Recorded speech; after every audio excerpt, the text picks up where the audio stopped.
ഇതിന്റെ ഏറ്റവും വലിയ നെഗറ്റീവ് എന്ന് പറയുന്നത് ഇതിന്റെ ലെങ്ത് ആയിരുന്നു. നീട്ടി വലിച്ച് അങ്ങനെ കൊണ്ടുപോകാണ്. ഇത് എവിടെ ചെന്ന് അവസാനിക്കുന്നുള്ളതാണ്. പക്ഷേ പാർട്ട് 1 ആണ്, പാർട്ട് 2 വരുന്നുണ്ട്, സെക്കൻഡ് പാർട്ട് വരുന്നുണ്ട്.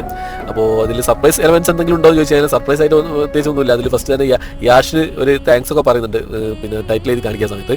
നമ്മൾ വിചാരിച്ചു യാഷിന്റെ എന്തെങ്കിലും ഒരു ക്യാമിയോ അങ്ങനെ എന്തെങ്കിലും ഉണ്ടാവും വിചാരിച്ചു. പക്ഷേ ഒന്നുമില്ല, അതൊന്നും പ്രതീക്ഷ ആരും പോകണ്ട. എനിക്കൊരു ഏവറേജ് അനുഭവം എനിക്ക് സിനിമ സമ്മാനിച്ചുള്ളൂ. വലിയൊരു ഹൈപ്പിൽ വന്ന സിനിമ ആയതുകൊണ്ട് തന്നെ പ്രഭാസ് ശരിക്കും ഒരു ബാഹുബലിക്ക് മേലെ എന്നൊക്കെ പറയാം. ആ രീതിയിലാണ് പ്രഭാസിനെ ഇതിലേക്ക് നമുക്ക് ഉള്ളിലേക്ക് എത്തിച്ചിരിക്കുന്നത്. ഒരു 100 ആൾ വന്നാലും ഒറ്റയാനായിട്ട് നിൽക്കുന്ന ആ ഒരു ഗെറ്റപ്പ് തന്നെയാണ്. ആ ഒരു ഗെറ്റപ്പും കാര്യങ്ങളൊക്കെ അടിപൊളിയാണ്. പ്രഭാസിനെ കൊണ്ടേ സാധിക്കുള്ളൂ എന്നുള്ള ഈ സിനിമ തെളിയിച്ചിട്ടുണ്ട്. അങ്ങനത്തെ കാര്യങ്ങളൊക്കെ ഓക്കെയാണ്. പിന്നെ സുധിയാസം ഉണ്ട്, നായികയായിട്ട് സുധിയാസം വെറുപ്പിച്ചിട്ടുണ്ട്, സത്യം പറയുന്നത് വെറുപ്പിച്ചിട്ടുണ്ട്. മൊത്തത്തിൽ പറയുകയാണെങ്കിൽ ഇതന്നെയാണ് ഒരു ഏവറേജ്. എത്രയേ ഉള്ളൂ ഈ സിനിമ.